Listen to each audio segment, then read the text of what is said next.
This is a download from the BBC. To find out more, visit bbc.co.uk/Radio 2. Oh boy, are you in trouble now, says Megan. And so many of you, my listeners, writing in about this extraordinary piece of self-abuse that's going on in the BBC. Oh, are you in trouble now? I saw the DG on News 24 yesterday claiming he wants to put an end to the deceit and deception that's apparently rife through the BBC. So that's an end to people with silly pseudonyms writing from places that don't exist about things that never happened. An end to the belief that Boggy can play the organ, that Deadly drinks like a fish, and Fran never imprisons fine young men in their understairs cupboard. All that you've left is the music, a lot of dead air, and your fireworks display. There's not much left, is there?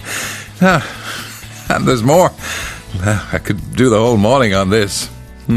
Now, I hear they're about to point out that the Flower Pot Men weren't Flower Pot Men. That Match of the Day is actually a collection of Subbuteo men filmed from a distance, that Sue Lawley never really existed, that there were 3 Ronnies, Hugh Edwards is Scottish, My Family isn't really funny, Monty Python didn't have a flying circus, Stuart Hall is a figment of a very warped imagination, Triangle was written by Bill Shakespeare, and Wake Up to Wogan doesn't have any listeners. That should keep the solicitors from the door for a while, and then we'll find out that Superman can't fly, Gordon Ramsay doesn't swear, and Fran Godfrey's voice is dubbed by an angel. What are we going to do at Christmas about Santa Claus? P.S. The answer to your phone quiz is... So not content. Oh, for heaven's sake. I knew we'd get a bit of a comeback over this. I've a plan. So not content with taxing us for every brass farthing they can get. Yes, until the pips squeak. And bossing us day in and day out on every conceivable issue. I now learn that they... whoever they are, think they should be able to help themselves to our body parts. Yes. I take it that they'll do the honourable thing and wait for us to stop breathing first. Well, to begin with, anyway, yeah. I think too early to say. It is a bit worrying, isn't it? There I was, sat sitting. You see, people are sat sitting these days, instead of just sitting there, or possibly even being seated. And somebody else wrote to me and said, because I took to task the various actresses on EastEnders who say, "Oh, could have." No, they're not saying could have, they're saying could have, which is an abbreviation of could have. No, they're not. They're saying could have, or could have done that. No, dear, you could have.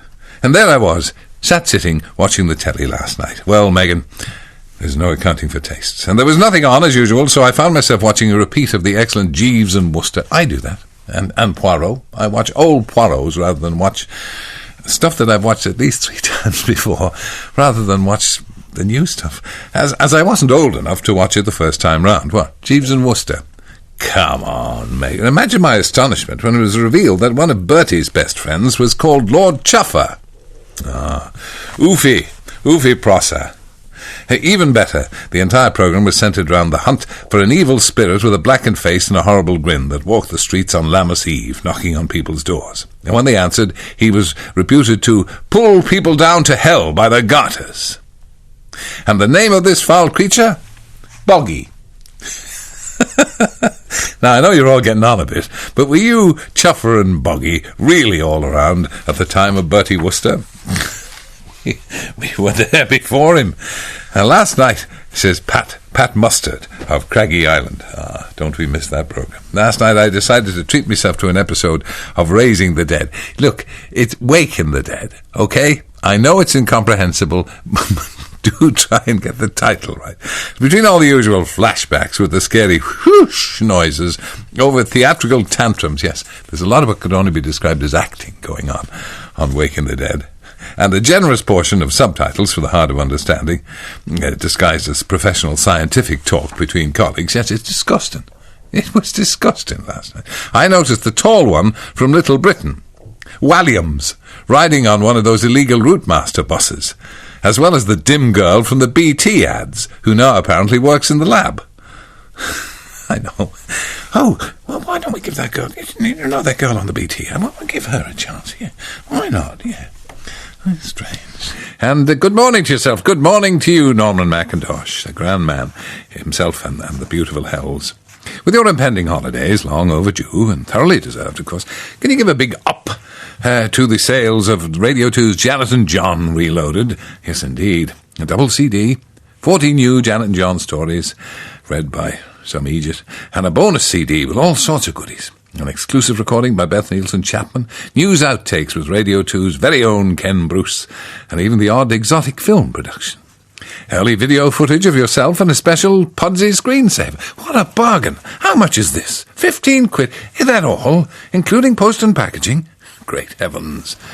Well, www.togscalendar.org, and that's where you can also have a look at this card that we got donated to us by the greatest cartoonists in Britain.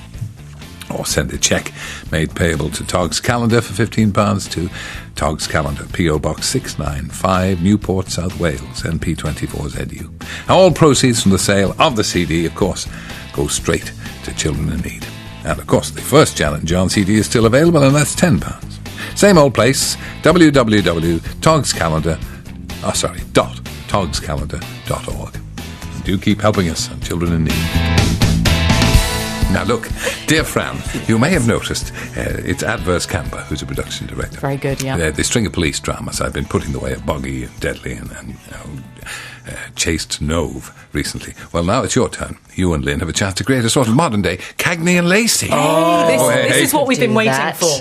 A no-nonsense, girls-only detective show called Splot to Smoke. Now you, Fran, play Holly Smoke, a no-nonsense DI. You're a maverick, of course. Don't play by the rules. You get things done. Live in a dowdy bedsit along with your partner, Bogdan, a Polish plumber. It's almost too right to be correct, isn't it? In your spare time, you teach him English and do his books for him, managing to keep his business one step ahead of the VAT man. This is too close to the truth. I can do that. You drive a reconditioned Sinclair C5. She doesn't take it out in the rain, though. It helps with the traffic jams in London. It takes rather a long time getting anywhere else. Your partner in crime is Petula Splot, played by Lynn. Oh, yes. You make a formidable combination. Together you clean up crime in and around the garden centres in Cardiff and London. We say stuff like, "You're going, Dan." Yeah. Stuff like that. All right, chummy. Yeah. The show's catchphrase will be, "Put him away, mate. You're nicked." Put him away, mate. You're nicked. Let's be having you. Can I have that as well? Yes, you can do that. Or, "We're splotting smoke and we ain't had our dinner." Come on. We're splotting smoke. we ain't had our dinner. Oh, for heaven's sake, can you stick to the script? Oh, it's pathetic. Well, I'm so hungry, you see. You failed the audition. Not the first time. And look, Posh Spice is writing to you both. Where does she find the time? It's so hard being fabulous. Does she want new girls for the, No, she's writing to you with, "Dear Scary and Ginger." Scary now. Scary I've become. I heard you on the radio yesterday with an Irish bloke. Funny how he got your names mixed up when I'm over here in America, weren't it? Daft old boy. Still, you got a few quid coming in. We start our tour. See you soon for the tour, girl. Remember, bring your pull-in pants. Have you got a pair? No. Okay. Pull-in From pants. years ago. David won't be there all the time, so we're going to fun like the old times. I'm Bagsy Clint Eastwood. But this new thing that, for some extraordinary reason, an American network has done, don't tell me they showed it all over America, with a day in the life of, or yes, a little fly Posh, on the wall, a fly on the wall. Posh moves to America. That's it. And she's done it, obviously, tongue-in-cheek, because she's not a stupid person. No, she is not. I know, but they're American, aren't they? Yeah, they don't get tongue-in-cheek. They're not going to get that, Don't do that. No. That's why the Eurovision Song Contest will never work in the States. Never. Not the way you do it, Terry. No, not the way you do it. What, drunk? Kin Eckerslike says, reading about the chap, which we were, swimming in the North Pole. Sorry, every time I think about it. How ridiculous. Has inspired me. Having as a child braved the waters from Fife to Falmouth, I feel now's the time to do a bit more. Why not, Ken? However, I need your advice on suitable swimwear. You'll need look no further than myself and Barrowlands, who are rarely out of our Speedos.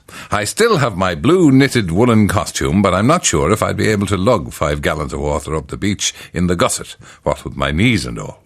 Yes, that was always the drawback about the knitted costumes. I'm always a bit concerned that the dye running down the legs could be classified as pollution.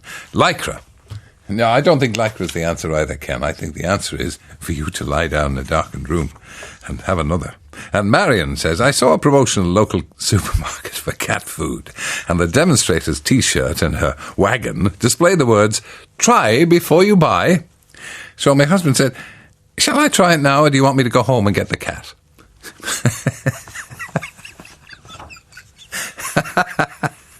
Jo, Klaus. Wie geht's, Herr Togi? Guten Morgen, meine Damen und Herren.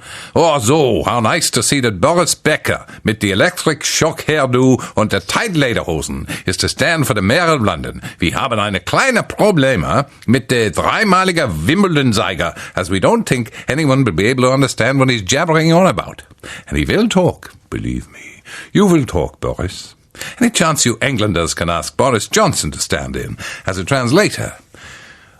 I don't see Boris Johnson as a translator. The poet laureate, Andrew Motion. Edna Cloud said, is that really Andrew Motion who writes to you? Yes, I said, he's the poet laureate. Who else? How would anyone dare to write under an assumed name? Lines on the battle for the post of the Mayor of London. The Mayor of London and Boris Johnson, they met in a darkened room. And Boris Johnson said these words. Ken Livingstone, I presume. You're quite right. You can't do much damage with the time. It's just that people are now going to bed in fear of their lives because in our lovely country here there's an awful lot of what can only be described as muggings and burglaries and people breaking into people's homes. And you can't touch them, of course, otherwise you get jail. But people still keep weapons beside them. And some people keep a tennis racket.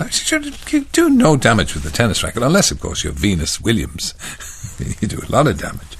You're quite right, says Centre Court. You can't do much damage with a tennis racket. Tim Henman has been showing us that for years. Oh, come on, Tim. And I have to confess, I've caused the current bout of inclement weather, says Liz James of Bristol. I knew he had to blame somebody. I was blaming the Russians myself. I angered the gods by buying 2 new loungers and a pergola for the garden. Not one of John Stalker's awnings to keep the burning sun off you. And then followed it by helping global warming by putting printed cardboard into the plain cardboard recycling box. No. Come on. You'd be arrested. In penance, I now have 5 weeks' holiday in Britain with the children off school, as I decided not to book a foreign holiday this year because the weather was so good at Easter. April, that's when we had the summer. Do you remember that? No, neither do I. And Karen said, the BBC is costing the present Mr. Gardner and I money in East Wiltshire. We want to watch Rome, but can only watch it from behind the sofa. I know, I've never seen such language, violence, blood and thunder in all my life. We've had to order a new larger sofa, but there wasn't room for both of us and the dogs behind the old one. I pity my friend who teaches classical history and wrote to the parents of his pupils urging them to let the children watch Rome, despite its late start time, as it would bring ancient history to life. Oh, my God. Isn't that dreadful? And Des Custard of Tunbridge Wells. The likes of you may mock the telly for its lack of substance. No, its lack of sense. But I'm indebted to Guarding the Queen for an in-depth insight into the true meaning of the changing of the guard. That was last night.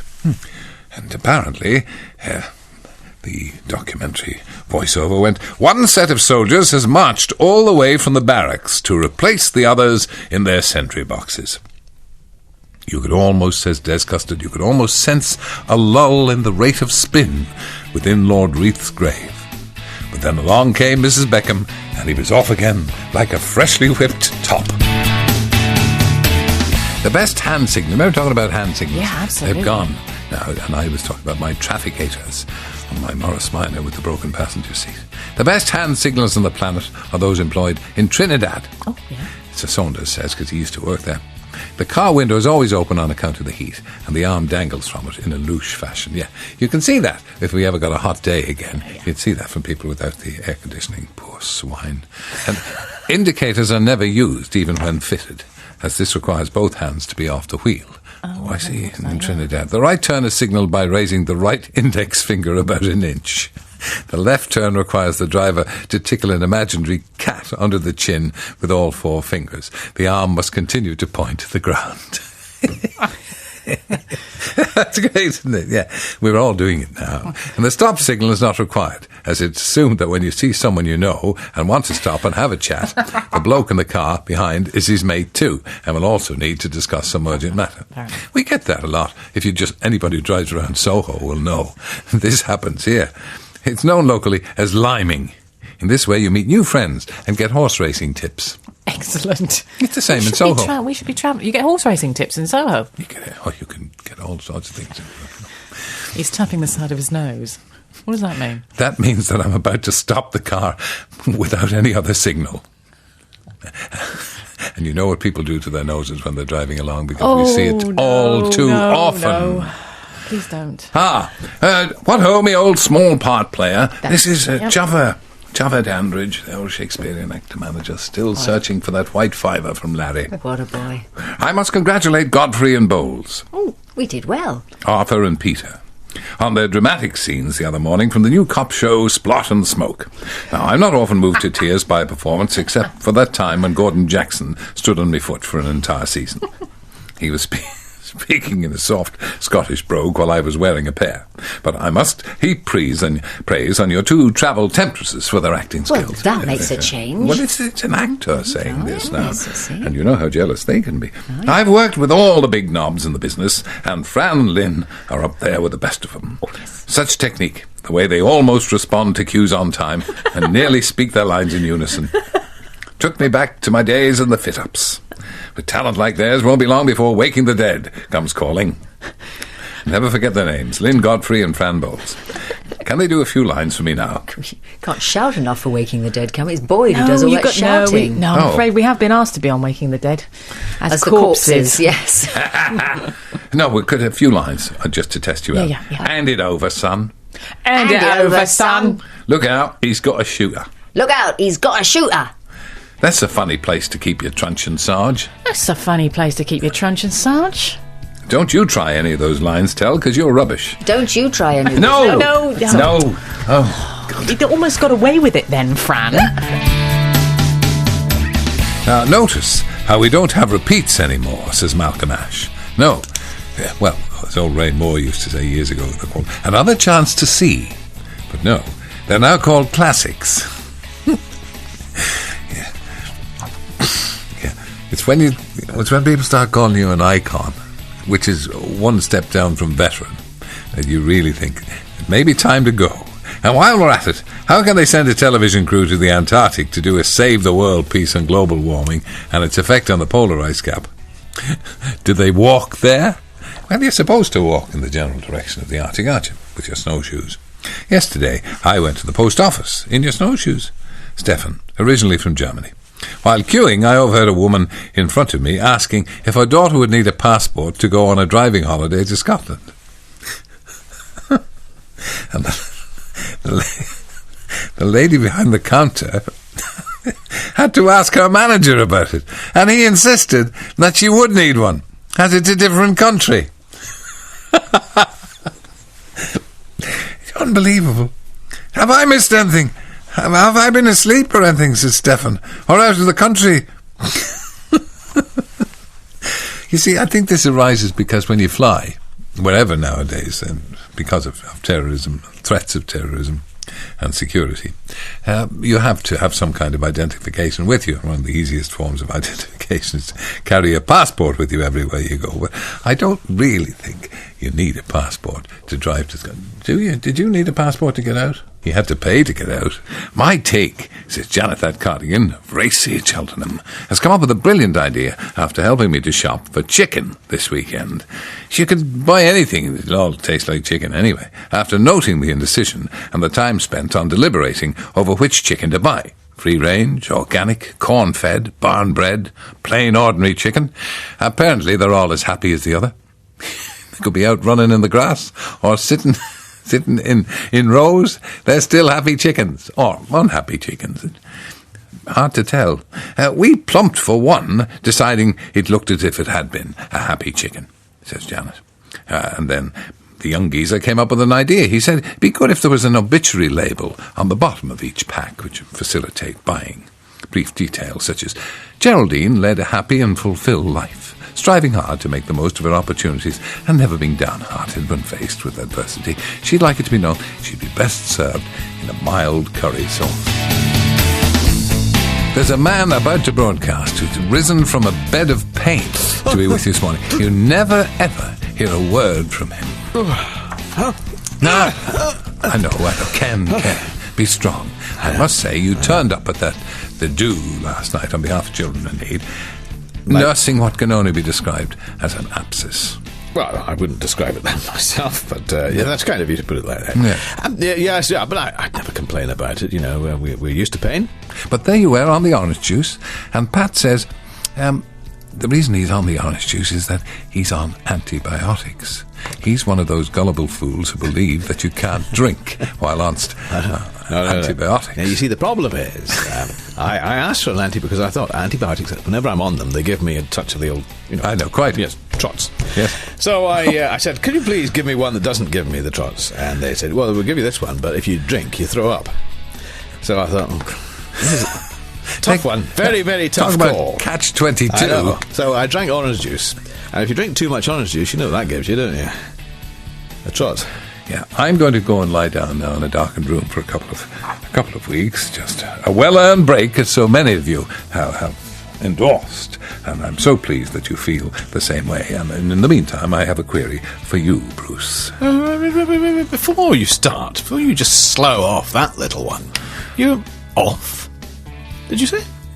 Well, I'm saying I'm off, but as you know, a lot of people in the BBC have been relieved of their... Well, I was just going to say, this hasn't crossed my desk yet. I haven't signed this off, really, yet. But if it is by nature of a kind of go home and trouble us no more, then I'll say nothing about it at the moment. No.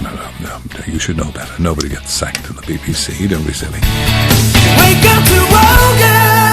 This is a download from the BBC. To find out more, visit bbc.co.uk/Radio 2. You can even set the podcast up to be automatically updated on your computer when it becomes available each week, so you don't even have to remember to get it. For more information, visit bbc.co.uk/Radio 2.